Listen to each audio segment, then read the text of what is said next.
Antibiotic दवाओं का जरूरत से ज्यादा इस्तेमाल और डॉक्टर की सलाह के बिना मनमाने तरीके से एंटीबायोटिक दवाएं लेना आज के जमाने में आपके लिए सबसे बड़ा खतरा है। इस सबसे ज्यादा खतरा होता है ट्यूबरकुलोसिस यानी टीबी के इन्फेक्शन का। टीबी से भारत में वर्ष 2015 में करीब 4,80,000 लोगों की मौत हुई थी। एंटीबायोटिक्स को टॉफी की तरह नहीं खाना चाहिए।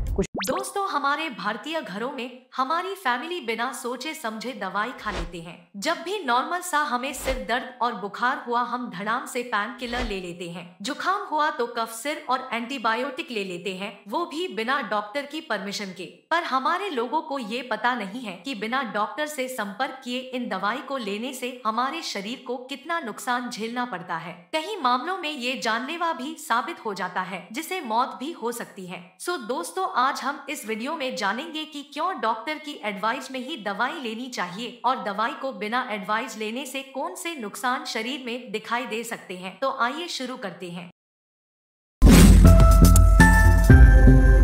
हेलो फ्रेंड्स, आपका अपने चैनल हेल्थी टुडेज में स्वागत है। हमारे को नॉर्मल बुखार और जल्दी जुकाम होने पर दवाई नहीं खानी चाहिए। हाँ, अगर 3 दिन से ज्यादा दिन तक बुखार और जल्दी जुकाम है तो डॉक्टर से संपर्क जरूर कीजिए, क्योंकि हो सकता है कि आपको कोई और बीमारी हो गई। इसलिए डॉक्टर आपको अपने बीमारी के हिसाब से दवाई देगा। अगर आप खुद घर पर इसकी दवाई खाने लगे तो हो सकता है कि आपको और ज्यादा नुकसान हो जाए, जो आपके स्वास्थ्य के लिए लाइफ टाइम खतरा बन सकता है। डॉक्टर आपको आपकी उम्र और स्वास्थ्य कंडीशन के हिसाब से दवाई लिखता है कि आपको कितना डोज लेना है, कितने टाइम लेना है और कैसे लेना है। अगर आप बिना एडवाइस के लेते हैं तो जाहिर तौर पर ये तो घर पर आप मन से नहीं कर सकते। आपको डॉक्टर जितने दिनों का कोर्स देता है उसी तरह से ले, क्योंकि हर एक बीमारी का एक टाइम पीरियड होता है, उसके बाद ही खत्म होती है। आपको डॉक्टर न्यू जनरेशन की दवाई उपलब्ध करवाता है जो आपके लिए कम नुकसानदायक होती है, जो कि घर पर तो आपने मन से नहीं कर सकते हैं। सो आप अब समझ गए होंगे कि क्यों डॉक्टर की एडवाइस जरूरी है।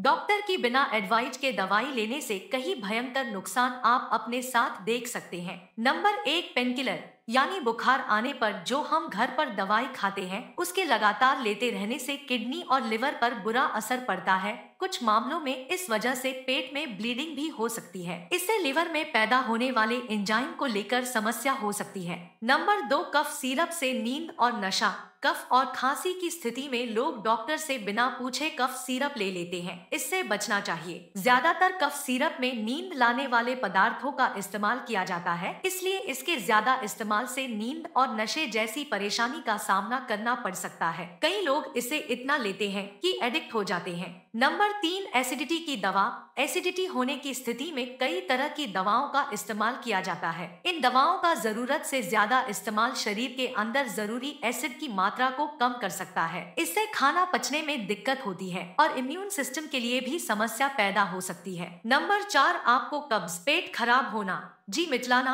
सिर दर्द, चक्कर आना, नींद न आना, बेचैनी, गला और मुंह सूखना जैसी समस्या देखने को मिल सकती है। हम बार बार एंटीबायोटिक खाते हैं तो कई बैक्टीरिया इन एंटीबायोटिक्स के लिए रेजिस्टेंस डेवलप कर लेते हैं, फिर इन पर इस एंटीबायोटिक का असर नहीं होता। सो दोस्तों, ये सामान्य जानकारी जरूर ध्यान रखें। उसी के साथ वीडियो अच्छी लगी हो तो लाइक कर चैनल को सब्सक्राइब जरूर कीजिए।